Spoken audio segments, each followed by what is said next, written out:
श्री सद्गुरु महाराज की जय। महर्षि में ही उपदेशामृत से गुरु महाराज का प्रवचन। संत को ही मैं स्थित प्रज्ञ कहता हूँ। बंदो गुरु पद कंज, कृपा सिंधु नर रूप हरि, महामोह तम पुंज, जासु वचन रवि कर निकर। प्यारी धर्मानुरागिनी जनता, यह सत्संग हम लोगों को बहुत ऊंचे जाने को सिखलाता है। इतना ऊंचा जिससे विशेष कोई ऊंचाई नहीं हो सकती।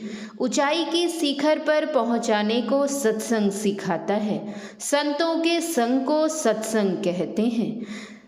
सत्संगति दुर्लभ संसारा, निमिष दंग भरिए कहूँ भारा। गोस्वामी तुलसीदास जी ने ठीक ही कहा है। प्रत्यक्ष में संतों का संग वास्तव में बड़ा दुर्लभ है। संतों को पहचानने की योग्यता मुझ में नहीं है। बड़े बड़े साधकों तथा संत लोगों ने संतों का गुण जैसा वर्णन किया है, मैं उन्हें पहचानने योग्य बनूं, यह बहुत दुर्लभ है। अमित बोध अनिहमित भोगी, सत्य सार कवि कोविद जोगी। सुनु मुनि साधुन के गुण जेते, कही न सकही सारद श्रुति तेते। विधि हरि हर कवि को विद्वानी, कहत साधु महिमा सकुचानी। सो मोसन कही जात न कैसे, साकवनिक मणिगण गुण जैसे। गोस्वामी तुलसीदास जी, तुलसी साहब भी संत कहलाते हैं। वे बहुत अच्छे थे, लोग कहते हैं। उत्तर प्रांत के लोग उनको जानते हैं, इधर के लोग उन्हें विशेष नहीं जानते। उन्होंने कहा है, जो कोई कहे साध को चिन्हा, तुलसी हाथ कान पर दिन्हा। गीता में श्री कृष्ण से अर्जुन ने स्थित प्रज्ञ अर्थात संत का लक्षण पूछा कि वे कैसे बोलते चलते बैठते हैं। इन प्रश्नों का उत्तर नहीं देकर भगवान ने केवल उनका स्थित प्रज्ञों संतों का गुण ही गाया है। संत को ही मैं स्थित प्रज्ञ कहता हूँ। संतों के गुण का वर्णन है, किंतु उनको ठीक ठीक पहचानना अति कठिन है। जो संत हों वे ही संत को पहचान सकते हैं, जैसे जौहरी हीरा को पहचानते हैं। हीरा परखे जौहरी, शब्द को परखे साध। जो कोई परखे साध को, ताका मता अगाध। कबीर साहब, हम लोगों के सामने पहले अमुक संत थे और अब हम लोगों के सामने अमुक संत हैं। इस तरह परीक्षित भाव से संतों की पहचान, उनका संग अर्थात सत्संग कैसे हो। गुरु महाराज ने कहा था, बेटा चिट्ठी आधी मुलाकात होती है। संतों की वाणी जो उनके ग्रंथों में है उसको पढ़ो। यह संतों की वाणी, संतों की आधी मुलाकात है। यही क्या कम है, बहुत है। लोग नए ग्रंथों का प्रकाशन करते हैं। मैं कहता हूँ, जिन ग्रंथों का प्रकाशन हो चुका है उन्हें समझना चाहिए तथा उनके अनुकूल कर्म निरत होना चाहिए। इसीलिए संतों की वाणी का पाठ हमारे सत्संग में होता है। संतों की वाणी को हम समझेंगे, उसके अनुकूल चलेंगे। संतों की वाणी में है, जीवन से मरना भला, जो मरी जाने कोए, मरने पहले जो मरे तो अजर अरु अमर होए। मरते मरते जग मुआ औसर मुआ न कोए। दास कबीरा यों मुआ बहुरी न मरना होए। कबीर साहब, नानक जीवते मरी रहिए, ऐसा जोग कमाइए।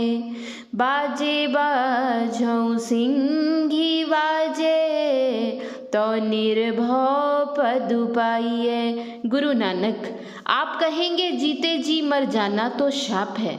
संत लोग भले ऐसा कहते हैं, परंतु हम लोगों के लिए यह उत्तम बात नहीं है।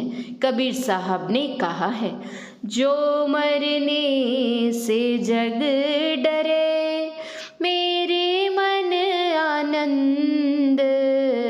कब मरी हो कब पाई हो, पूरन परमानंद।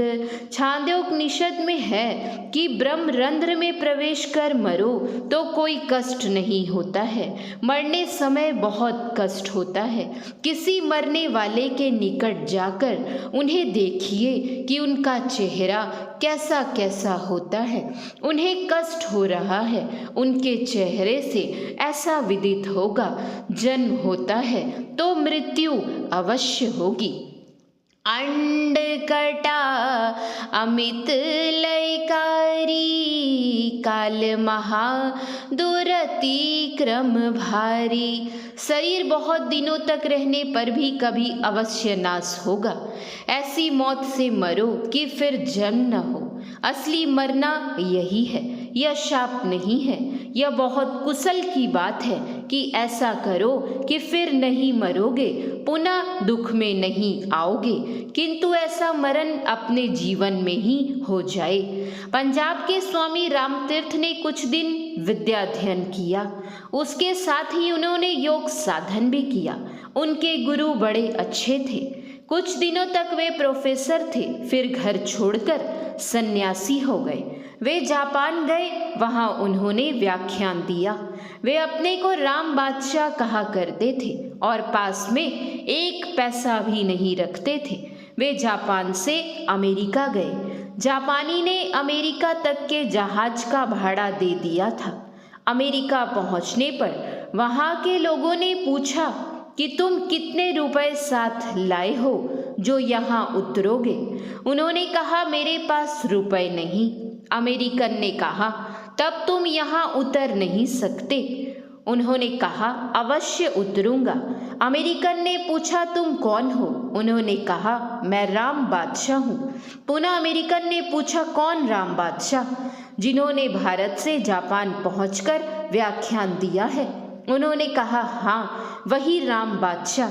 वहाँ के एक और अमेरिकन सज्जन ने कहा कि इन्हें जहाज से उतरने दो, ये जब तक अमेरिका में रहेंगे तब तक मैं इनका सब खर्च अपने ऊपर लेता हूँ। राम बादशाह हंसे और बोल उठे, खजाना तो बादशाह के खजांची के पास में रहता है, खुद बादशाह के पास नहीं। उन सज्जन की ओर बताकर उन्होंने कहा, देखो ये मेरे खजांची हैं। वहाँ के लोगों ने कहा कि आप विज्ञापन छपवाकर वितरण कराइए कि लोग आकर आपका व्याख्यान सुने। राम बादशाह ने कहा कि मैं इस तरह विज्ञापन वितरण नहीं करता हूँ। शहर के अच्छे अच्छे डॉक्टर मेरे पास आवें, सिवाय उनके और दूसरे कोई ना आवें, वे ही डॉक्टर मेरे विज्ञापन होंगे। ऐसा ही हुआ। डॉक्टरों से उन्होंने अपने शरीर की जांच करवाई। डॉक्टरों ने अपनी जांच में उनके शरीर को बिल्कुल मृतक पाया। दिल का धड़कन और नाड़ियों के स्पंदन सभी बंद थे। फिर वह जिंदा कैसे है, यह देखकर डॉक्टर घबराए। राम बादशाह ने कहा कि शरीर सब दिन मृतक है, मैं जिंदा था, अभी जिंदा हूँ और जिंदा रहूँगा। यही भारतीय योग विद्या है। जीते जी मर जाएं, यह बड़ी खुशी की बात है। शरीर मर है और जीवात्मा अमर है, यह कभी नहीं मरता। जीवन काल में शरीर से संग छूट गया, फिर मरने पर संग नहीं हो सकता। जिसके जीवन में शरीर संग है, उसके मरने पर शरीर नहीं छूट सकता। इस शरीर से कैसे छूटा जाए, यही हम लोग जानना, जनाना, करना और कराना चाहते हैं। इसलिए पहले शरीर को स्थिर रखो, एक आसन से देर तक बैठो। आसन दृढ़, आहार दृढ़, भजन नेम दृढ़ होए, तो प्राणी पावे कछुक, नहीं तो रहे विषय रस मोए। भोजन की मात्रा जानो, कितना खाना चाहिए, कब खाना चाहिए, इसको जानो। गीता कहती है, ना पूरा भरकर खाव, ना बिल्कुल उपासी रहो, स्वल्प भोगी बनो और तब भोजन करो। बचपन में पढ़ने में मन नहीं लगता था। हमारे पिता, हमारे अभिभावक ने हमको स्कूल भेजा, इस तरह विद्या पढ़ा। महर्षि शिवव्रतलाल महोदय जी ने कहा है कि सत्संग में एक आसन से बैठो। यह आसन का साधन है। ध्यान देकर सुनोगे तो क्या सत्संग हुआ, यह समझ सकोगे। इस तरह मन को एक ओर लगाने का भी साधन होगा। मुरादाबाद में उन महर्षि जी का मुझे पहला दर्शन हुआ था। यहाँ धरहरावे वे बिना बुलाए हुए ही आए थे। वे सरल हृदय के थे। उपर्युक्त प्रकार के फल लाभ का भजन साधन आरंभ में एकांत बैठ बैठ कर करना चाहिए। रामकृष्ण परमहंस देव जी का वचन है, पहले कुछ दिन तक एकांत में बैठकर ध्यान करना सीखो। पूरा अभ्यास हो जाने पर फिर जहाँ तहाँ बैठकर भी ध्यान कर सकोगे। पेड़ जब छोटा रहता है तब उसको घेरा लगाकर रखना पड़ता है, नहीं तो गायें बकरियां चर जाएं। जब वह पेड़ पूरा बढ़ जाता है तब फिर उसमें 10-10 गायें बकरियां बंधी रहने से भी उसका कुछ नहीं बिगाड़ सकता। गुरु नानक देव जी ने कहा है, रही एकांती एको मनी, बसिया समाही निरासो, अगमु अगोचर देखी दिखाए, नानक ताका दासो। श्री सद्गुरु महाराज की जय। यह प्रवचन स्थान सिकलीगढ़ धरहरा, दिनांक 25/11/1955 ईस्वी को प्रातः कालीन सत्संग में हुआ था। गुरु महाराज के प्रवचन का कुछ अंश पढ़ा गया है। श्री सद्गुरु महाराज की जय। श्री सद्गुरु महाराज की जय। श्री सद्गुरु महाराज की जय।